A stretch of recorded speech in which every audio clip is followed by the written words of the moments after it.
Welcome back to my channel. आज आए हैं देखें मैं आपके लिए कौन से टिप एंड ट्रिक्स लेके आई हूँ।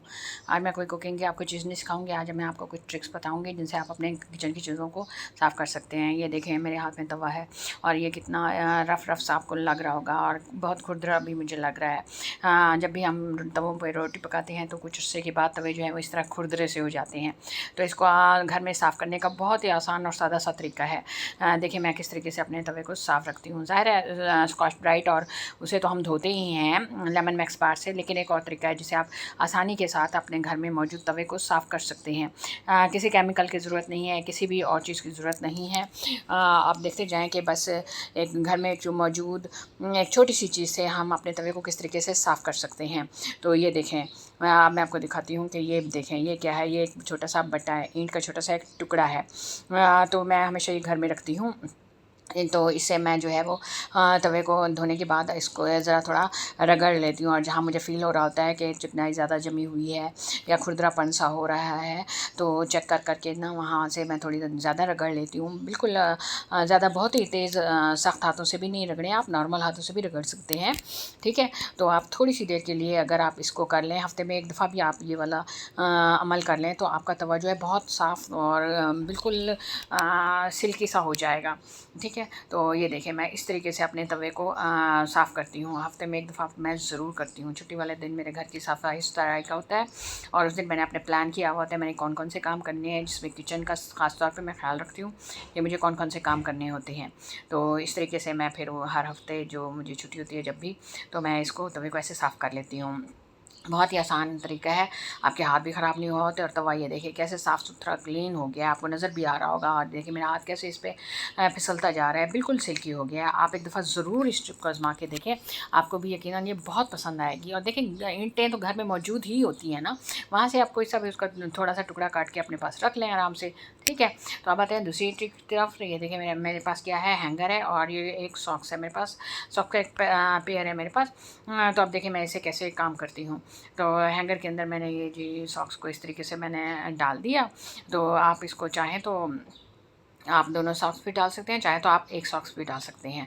ठीक है, तो अभी मैं इस वक्त ये देखें क्या करने लगी हूँ। तो अभी आपको मैं वैसे दोनों सॉक्स डाल के दिखाती हूँ कि आपके पास कोई भी हैंगर हो, किसी भी किस्म का हो, प्लास्टिक का है, लोहे का है, स्टील का है, कोई भी हैंगर हो, आप इस तरीके से उसको सॉक्स को जो है वो इस तरीके से चढ़ा लें।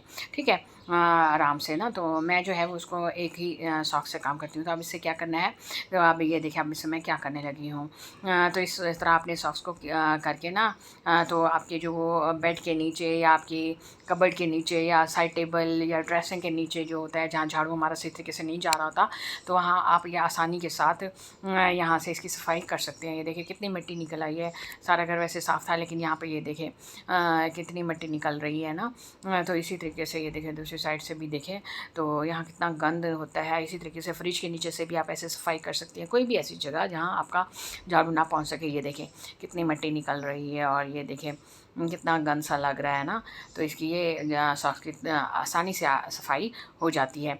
तो इसके बाद आप जो है सॉक्स को गीला करके भी ना जिस तरह पोछा लगाया जाता है आप उस तरीके से भी बाद में इस तरह सफाई करके उस तरह भी आप सफाई कर सकते हैं। और उसके नीचे आसानी के साथ जो है वो टाँकी लगा सकते हैं, पोछा लगा सकते हैं इस सॉक्स के ज़रिए से। ये देखिए कैसे मिट्टी सारी ज़ाहिर बाज़ाहिर तो देखिए नज़र नहीं आ रही थी ना, लेकिन कितनी अच्छी टिप है, कैसे ये साफ़ हो गया है, सारी सफाई हो गई है। ठीक है, तो अब आते हैं नेक्स्ट टिप की तरफ। ये देखें ये कपड़ों जब आप गर्मियों के कपड़े धोते हैं तो आई थिंक उनको इस्त्री करने की ज़रूरत नहीं पड़नी चाहिए, क्योंकि अगर हम सही तरीके से उनको हैंग करें तो हमारे कपड़े जो है वो आसानी के साथ बग़ैर इस्त्री के हम इस्तेमाल कर सकते हैं। ये देखें अभी मैंने एक सूट को वॉश किया है और मैंने इसको इस तरह हैंगर पे लगा दिया है। आप चाहें तो आप वैसे भी इसको तार पे डाल सकते हैं, लेकिन मैंने आपको दिखाने की खातिर सिर्फ इसको हैंगर पे डाला है ताकि मैं आपको सही तरीके से बता सकूँ। तो अगर आप इस तरीके से अच्छे तरीके से कपड़ों को निचोड़ के झाड़ के और इस तरीके से हैंगर पे डाल के तार पे लटका दें या वैसे तार पे लटका दें तो आपके जो कपड़े हैं वो बिल्कुल सीधे होंगे। और ये देखिए आपको मैं करीब से भी दिखाती हूँ कि ये जो है वो बिल्कुल साफ़ सुथरे और इनमें कोई मतलब वो जो कहते हैं ना बल शल नहीं आया हुआ, कोई भी नहीं हुआ, और इनको इस्त्री करने की ज़रूरत ही नहीं है। ये देखें बिल्कुल भी नहीं। अभी तो ये बिल्कुल गीले हैं ना, जब ये खुश्क हो जाएंगे तो मैं तब भी आपको दिखाऊंगी कि खुश्क होके भी जो ये हैं इनको हम कैसे सही तरीके से ऐसे ही करें। तो ये देखें अभी भी ऐसा लग रहा है जैसे मैंने कोई इस्त्री करके कपड़े जो हैं वो बाहर लटकाए हुए हैं तार के ऊपर। इवन कि आप ये देखिए शलवार को भी देख लें आप, ये किस तरीके से साफ़ सुथरी और बग़ैर बल्लों के और बिल्कुल जैसे इस्त्री शुदा कपड़ा यहाँ पे खड़ा हो ना। तो ये देखिए बिल्कुल वैसे से शो हो रहा है। तो देखिए कितनी आसान टिप है, कितनी आसानी से आप अपनी बिजली की बचत कर सकते हैं। अपनी इस्त्री जो है वो आप उससे बच सकते हैं, बिल से बच सकते हैं और अपनी उस मेहनत से बच सकते हैं। आप एक ही दफ़ा कपड़ों को इस तरीके से कर लें तो आपकी कितना सारा टाइम और एनर्जी जो है वो वेस्ट होने से बच जाती है। तो उम्मीद करती हूँ कि आपको ये वीडियोज़ अच्छी लग रही होगी। तो प्लीज़ चैनल पर नए आए हैं तो चैनल को ज़रूर सब्सक्राइब कर लें, ताकि मेरी इस तरीके से टिप एंड ट्रिक्स और ब्यूटी टिप्स एंड कुछ कुकिंग टिप्स और कुछ छोटी छोटी रेसिपीज़ भी आपको आसानी से मिलती रहें। चैनल को प्लीज़ ज़रूर सब्सक्राइब कर लें। Thank you so much. तो ये देखें हवा भी चल रही हो तो आपके जो कपड़े हैं ना वो कहीं पे भी नहीं जाएंगे, आसानी से वो हैंगर में लटके रहेंगे। या आप इनको चाहें तो आप चुटकी भी लगा सकते हैं, बहुत ज़्यादा तेज़ हवा हो तो, लेकिन आप देखें कोई बल नहीं आता। कितनी अच्छी और यूज़फुल टिप है, उम्मीद करती हूँ आपको ये बहुत अच्छी लगेगी। ये देखें ठीक है। और ये देखें अब नई टिप क्या है हमारे पास, ये देखें सब्ज़ियाँ जब घर में आती हैं और आप उनको कटिंग करके आप उनको कुकिंग के लिए रखते हैं तो इस तरह वॉश करके आप रखते हैं तो उसका क्या होता है कि वो बहुत सारा पानी जो होता है उनके अंदर मौजूद होता है, और आप जिस जगह पे भी वो सब्ज़ियाँ रखते हैं तो वो जगह जो है वो गीली होनी शुरू हो जाती है। ये देखिए जैसे मैंने यहाँ पे रखा और ये देखिए सारी जगह गीली हो रही क्योंकि इसमें से पानी निकल रहा है। ठीक है। तो अब मैं आपको इसका आसान और सादा सा तरीका बताती हूँ। घर में हमारे पास देखें प्लेट क्या बहुत सारी चीज़ें होती हैं, प्लेटें होती हैं हमारे पास और ट्रे होती हैं और इस तरह का होता है। तो आप क्या करें, तो इस तरीके से जब आप वॉश कर लिया करें टोकरी में, तो आप इस तरीके से आप किसी प्लेट के ऊपर उसको रख दिया करें। ये देखें जिस तरीके से मैं आप ये दूसरी सब्ज़ी को वॉश कर रही हूँ, और ये देखें इस तरीके से वॉश करने के बाद मैंने जो क्या किया है फिर इसको इस तरीके से, ये देखिए कितना पानी अब आपको नज़र आ रहा है ना, ये देखिए कितना पानी निकल रहा होता है ना।